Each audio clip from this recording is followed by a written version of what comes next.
Heritage tourism is more than just sightseeing. It is the journey of rediscovering our roots, preserving history, and celebrating culture.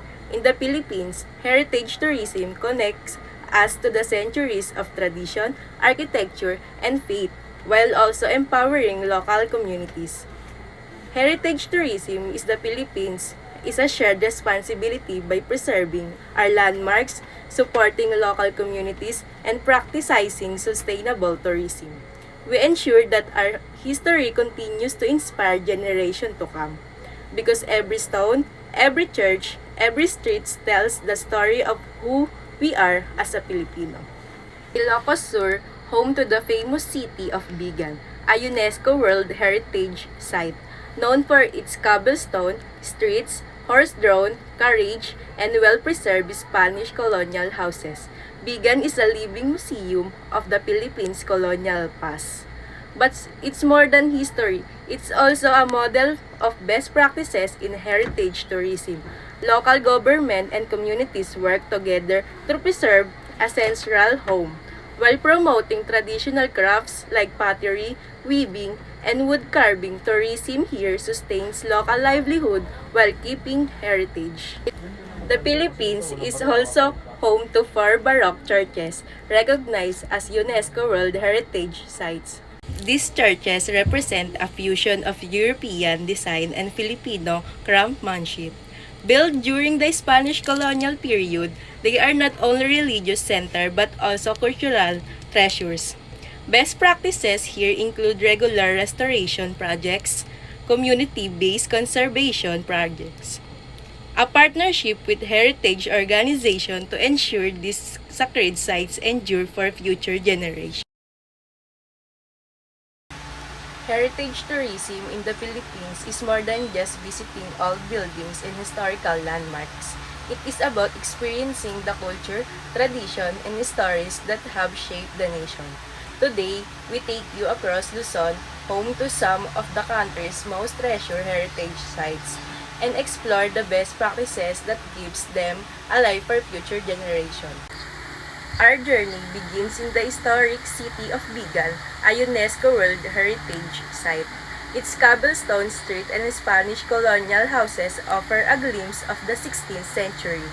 But what makes Bigan special is not only its architecture, it's the community's commitment to preservation, local governments, and heritage education. Responsible tourism work hand in hand to protect the city while keeping it vibrant for both residents and visitors. The rice terraces of the Philippine Cordilleras, carved by the Ifugao people over thousands of years, are a UNESCO-recognized cultural landscape that blends tradition, ecology, and community. They represent a sustainable agricultural system that balances environmental, social, and economic aspects. However, the terraces face threats from rural migration, climate change, and disrupted water systems, making community-based land use planning vital. Puerto Princesa Subterranean River National Park, a UNESCO site and one of the new Seven Wonders of Nature, famous for its underground river flowing through limestone formations. It is home to diverse species and managed through guided tours, restricted access, and strict conservation measures to preserve its ecosystem. Tuba-Taha Reefs National Park is a UNESCO World Heritage Site in the Coral Triangle, known for its rich biodiversity with hundreds of coral and fish species, plus endangered wildlife like tigers, sharks, and turtles. It faces threats from climate change, marine debris, and infrastructure damage, but is protected through conservation efforts and global cooperation. The first example is the Miagao Church in Iloilo.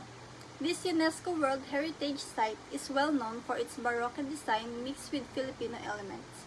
A best practice here is the strict conservation programs and guided tours. This makes sure that the church is protected while visitors also learn its history. The second example is the Balay Negrense in Silay City, Negros Occidental. This ancestral house museum shows the lifestyle of a sugar baron family during the Spanish era. A best practice here is adaptive reuse, turning the house into a museum, helps maintain the structure while promoting cultural awareness. And second to the last is Intramuros, the historical wall in the city of Manila. Built during the Spanish colonial era, it served as the political, religious, and cultural center of the Philippines for more than 300 years. Inside its walls are important landmarks such as Fort Santiago, the Manila Cathedral, and the San Agustin Church. The UNESCO World Heritage Site, Intramuros is not only a place of history but also a living classroom that teach us about resilience and identity, reminding us of how our past continues to shape our present. And last is, we have the Las Casas Filipinas, the Aquazar in Bataan. This heritage resort showcased Spanish-Filipino houses that were carefully transferred, restored, and rebuilt to preserve their original beauty. Walking through Las Casas feels like stepping back in the time of 18th century and 19th centuries with cobblestone street, ancestral homes, and cultural performance. It is not just a tourist destination but also a cultural preservation project that highlights the artistry, craftsmanship, and traditional of the Filipino people. And lastly, our conclusion. Heritage tourism in the Philippines offers visitors a meaningful glimpse in the country's rich cultural tapestry. More than just sightseeing, it plays a vital role in preserving our national treasure for future generation. By focusing on sustainable practices and involve local communities, the Philippines can continue to thrive as a premier destination for cultural heritage tourism, where history, culture, and identity are celebrated and protected. One example for Mindanao is Mount Hamigin Range Wildlife Sanctuary from Davao Oriental. Mount Hamigin is a UNESCO World Heritage Site for its unique diversity. It is home to pygmy forests, rare plants, and endangered animals found only in Mindanao. This site shows how natural heritage is deeply connected to the local communities, especially the Mandaya and Manobo people. Tourists here is carefully managed with strict visitor limits and eco guides, making sure that conservation and livelihood to go hand in hand. Second is Fort Pilar from Zamboanga City. Fort Pilar, built in the 16th, it's one of the oldest Spanish port in Mindanao. Originally a military defense structures, it has also become a religious shrine dedicated to Our Lady of the Pilar. Today, it serves as the both historical landmark and spiritual center for Zamboangueños.